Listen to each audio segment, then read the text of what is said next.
श्रोते हो नमस्कार. ऐसी अक्षरे रसिके या कार्यक्रमामध्ये आज आपण ऐकणार आहोत कल्पना पाटकर यांचा ललितबंध. आजचा विषय आहे बेल. परवा एका मित्राकडे गेलेलो. बेल वाजवली तर चक्क तेरी नानी मरी तो मैं क्या करू वाजायला लागलं. अशी पण बेल? त्याला विचारलं तर म्हणाला, चिरंजीवाचे प्रताप. देवा रे, बेलची पण नाना सोंग. माझ्या आईकडची बेल म्हणजे सनईचे सूर. सारखं कोणी ना कोणी येत असतं आणि घरात सनई चौघडा वाजतच राहतो. म्हटलं 4 पोरांची लग्न लावली तरी हिची सनईची हौस काही फिटली नाही. आमच्या घरी पण सुरेख इन्स्ट्रुमेंटल बेल लावली होती. पण ती सुमधुर बेल जणू अंगाईच आहे असं वाटून आमचं कन्यारत्न अजूनच गाढ झोपी जायचं. त्यामुळे बऱ्याचदा तासनतास आमचा मुक्काम घराबाहेरच असायचा. तेव्हापासून चांगली कर्कश बेल लावून घेतली आहे. असंही इमारतीत दूधवाला, फुलवाला, इस्त्रीवाला, पोलिओ डोस देणारे, कुरिअरवाले अशी वरात दिवसभर येतच असते. त्यामुळे बेल सारखी वाजत राहते. जाम वैताग येतो. त्यात आमच्या शेजाऱ्यांची बेल दिसायला इतकी फॅन्सी आहे की ती बेल आहे हेच मुळात त्यांच्या पाहुण्यांना कळत नाही. त्यामुळे तेही चुकून माझीच बेल वाजवतात. मग काय, भांडी धुता धुता, पोळ्या करता करता जाम धावपळ होते. तव्यावरच्या पोळीला सोडून जावं की पोळपाटावरच्या पोळीला वाळू द्यावं हा संभ्रम.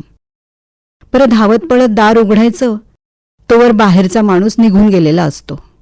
मग काय, स्वतःवरच चिडचिड करत पुन्हा आपलं तवा आणि पोळपाट ह्यांच्याशी युद्ध सुरू होतं.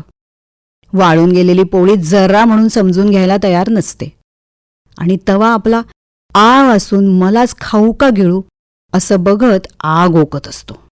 कशाबशा पोळ्या तव्यावरून डब्यात पडतात आणि आता त्या पोटात घालण्याचा मुहूर्त अगदी पंचांग घेऊन जरी साधला ना तरी नेमका पहिला घास तोंडात टाकला की बेल वाजलीच पाहिजे. त्यामुळे मी बऱ्याचदा पहिला घास खाताना धावपटूसारखी तयारच असते. अशीच परवा बेल वाजली. बघते तर काय, भली मोठी लाकडी चावी आणि पुष्पगुच्छ घेऊन 2 तरुण उभे. मॅडम कॉन्ग्रॅच्युलेशन्स, आपको सुपरमार्केट की तरफ से लकी ड्रॉ में फर्स्ट प्राइज एक स्कूटर मिली है. अरे बापरे, माझा आनंद गगनात म्हणजे माझ्या घरात मावेनासा झाला. लगेचच मॉडेल कोणतं, रंग कोणता, अगदीच लालभडक किंवा पिवळा जर्द नको बाई. आणि स्कूटर कुठे पार्क करायची, कोणाकोणाला बातमी सांगून जळवायचं, असे अनेक विचार स्कूटरपेक्षा जास्त वेगाने धावू लागले. ह्या सगळ्यात मला सायकलसुद्धा चालवता येत नाही हा विचार कुठल्या कुठे दडपला. पटापट त्यांच्याबरोबर खाली गेले. स्कूटर बघून जाम खुश झाले. त्यांनी मग काही पेपर्स दिले सह्या करायला. पेपर हातात घेताच माझ्या डोळ्यांपुढे काजवेच चमकले. स्कूटरच्या ऐवजी फॅन्सी बेल नाचू लागली. कारण नाव माझ्या शेजारणीचं होतं. मी चांगलीच उखडले त्या दोघांवर. अरे किधर जाने का था तुमको और किसका बेल बजाया वो तो देखो. छे, तावात मी घरी आले. चांगलाच पोपट झाला होता माझा. त्या दिवसापासून माझ्या घराची बेल बंद आहे. कोणाला यायचं असेल, अगदी तुम्हालाही, तर मला फोन करायचा, तरच दार उघडलं जाईल. बेल.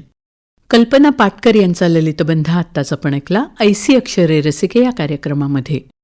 या कार्यक्रमाला निर्मिती सहाय्य केलं होतं रत्ना मगरे यांनी आणि सादरकर्त्या होत्या ज्योत्स्ना केतकर.